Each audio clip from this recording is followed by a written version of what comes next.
બીમાર ન થાઉં એના માટે 3 પોઈન્ટ આપીશ તમને, ઋષિમુનિઓ આપ્યા છે.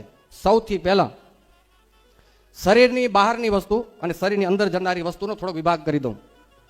મને ભગવાન ઉજાડે હું કહું છું અને એમાં 100% સત્યતા છે.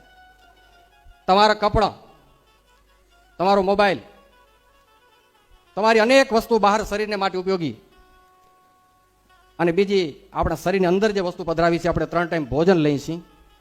તમારું વધુ ધ્યાન ક્યાં હોય છે એ કયો હાલો. મોબાઈલ તો કે સ્ટાન્ડર્ડ જોઈ, ઘડિયાળ તો કે બ્રાન્ડ, કપડાં બ્રાન્ડ, બધું માંડ, ગાડી તો કે બ્રાન્ડ, ઘરમાં એસી તો કે ફર્સ્ટ ક્લાસ, સોફા, બધું A to Z up to date. માણસો લાખો ખર્ચા કરે એમાં, પણ ખાવાનું હોય ને શાક લેવા જાય ને બાયું તારે સસ્તું કયું એ દેતા. સાડી મોંઘી લેશે, સેન્ડલ મોંઘી લેશે, લિપસ્ટિક બધી મોંઘી લેશે, પણ દૂધ સસ્તું લેશે, ઘી સસ્તા, તેલ સસ્તા. ભાઈ સાહેબ, હું એક સાધુ છું, મારે બહુ ડીપમાં ન જવું જોઈએ, પણ જે મોઢાની અંદર જે આપણે પધરાવાની પેટમાં જશે ને એ બધું જ બ્રાન્ડેડ અને સ્ટાન્ડર્ડ હોવું જોઈએ, તો બીમારી નહીં આવે. આજથી ચેન્જ કરો ક્રેઝ. લુગડા જૂના હાલશે, થોડાક બ્રાન્ડ નહીં હોતો ચાલશે, બુટા સસ્તા પહેરશું તો ચાલશે, મોબાઈલ સસ્તો વાપરશું તો ચાલશે, પણ આ પેટમાં જો સસ્તું પધરાવ્યું તો તમને ભારે મોંઘું પડી જશે. હું એક સાધુ છું, મને ખબર નથી હું આ વાત કરું છું કેટલી યોગ્ય લાગશે, પણ મને આ દેખાય છે દ્રશ્ય, હું જોઉં છું. હારા માણસો, કરોડપતિના માણસોના ઘરમાં તપાસ કરી તો ઘી સસ્તા વાપરે, તેલ તો કે ડબ્બાનું લઈ આવો, ઘી તો કે ડબ્બાનું. મને તમારી સંપત્તિથી કોઈ બીજો મતલબ નથી, પણ મારી એક પ્રાર્થના છે, તમે કરોડોપતિના દીકરાઓ છો, તમારી પાસે ખાધા પીધાની ખોટ નથી, તો બાહ્ય પ્રસાધનો બધા સારા જ રાખજો, નો ડાઉટ તમારી પાસે છે, પણ અંદર જે પધરાવાનું છે પાણી, દૂધ, ઘી, મરી, મસાલા, એટલું ચોખ્ખું વાપરજો તો રોગની કોઈ તાકાત નથી કે અંદર પ્રવેશ કરી શકે. લોક મારી દેવો હોય તો પેલું ખાવાનું શુદ્ધ, બધું ઓર્ગેનિક કરો. અને હવે જ્યારે ઉત્સવ કરો ત્યારે મારી એક પ્રાર્થના, મંડપ સસ્તો હશે તો હાલશે, 2 બત્તી ઓછી બળતી હશે તો હાલશે, સોફા જરાક જૂના હશે તો હાલશે, પણ ખાવાનું એવું બ્રાન્ડેડ બનાવજો કે કોઈ માણ બીમાર ન થવો જોઈએ. આ નવી શરૂઆત કરો. આ ઉત્સવમાં ઘી, તેલ, દૂધ વપરાય, શાકભાજી વપરાય, એવા ચોખ્ખા ઓર્ગેનિક, ભલે ડબલ ખર્ચો થાય એમાં, પણ આમાં ધ્યાન દેવો. હવે આ મારી તમને પ્રાર્થના છે, વાત હવરી કે હું નથી જાણતો. જો અંદર ગયું ને પછી બગાડશે ને અંદર, ભૂખ્યા રહી જાજો, પણ ખરાબ વસ્તુ આ મોઢામાંથી અંદર ના લીધે, કારણ કે આની પ્રોસેસ પછી કપડાં બદલાવી શકશું, પણ કિડની બગડી ગઈ તો એની પ્રોસેસ બહુ ભારે છે. તમારો મોબાઈલ તૂટી ગયો તો નવો લઈ શકશો, પણ એકાદ જો નસ ક્યાંક ફાટી ગઈ ને જો તો એને હાંધવા માટે કરોડોના ખર્ચા છે. મારી એક પ્રાર્થના છે, પહેલું સુખ તે જાતે નર્યા, રહેવાશે કેમ નર્યા. બીજું કહી દઉં, હવે બધેમાં બહુ ડીપ જાય તો મારો ટાઈમ નહીં સંચવાય, એટલે ટૂંકમાં મારો બહુ જાજુ કહેવાનો વિષય નથી.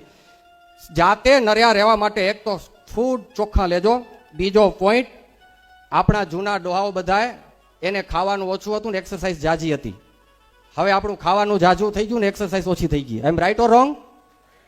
પેલા બાયું હાથે ઓલી ખાંડણીમાં ખાંડત્યું, પછી ઘેટુડામાં ડરતી તો રામદેવજી બાઈની બધી એક્સરસાઇઝ આવી હતી એમાં. પછી ઓલા દધી મંથન થતા એમાં ખંભાની બધી એક્સરસાઇઝ આવતી.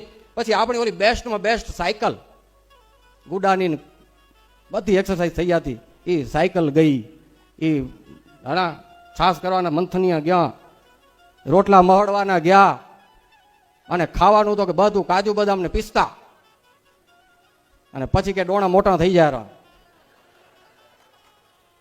એટલે હવે ઉત્સવ કરો એમાં રોજ 2-2 કલાક તો બધાને એક્સરસાઇઝ કરાવો, 1 કલાક સવારે ને 1 કલાક સાંજે. હવે ઉત્સવની નવી રીત લઈ આવી પડશે. માણસોને પહેલા હેલ્થી બનાવો તો છેટ પરમ તત્વ પરમાત્મા સુધી લઈ જવા માટે આ શરીર જ છે. આ શરીરથી જ ભગવાન ભજવાના છે. આ શરીર હશે સ્વસ્થ તો મા બાપની સેવા થશે, આ શરીર સ્વસ્થ હશે તો ગાય માતાની સેવા થશે, આ શરીર સ્વસ્થ હશે તો દેશની સેવા થશે, આ શરીર સ્વસ્થ હશે તો તમારા કામ ધંધા કરી શકશો, આ શરીર સ્વસ્થ હશે તો સારા ભોગ ભોગવી શકશું. Everything is our health. આ હેલ્થ છે ને એ જ આપણી વેલ્થ છે. સ્વામિનારાયણ ભગવાને આ સમજાવ્યું છે ને આશ્રિતોને, મારો આશ્રિત કોઈ બીમાર ન થવો જોઈએ. તમારી સમાજને મોટેરા બેઠા છો, આ હરેક આખી દુનિયા માટે અત્યારે આ જરૂર છે. માત્ર માળા પૂજા કર્યા રાખશું, શરીર બીમાર પડ્યા હશે, રોજ આપણે માટે આપણી પાછળ કેટલા માણસો હેરાન થશે.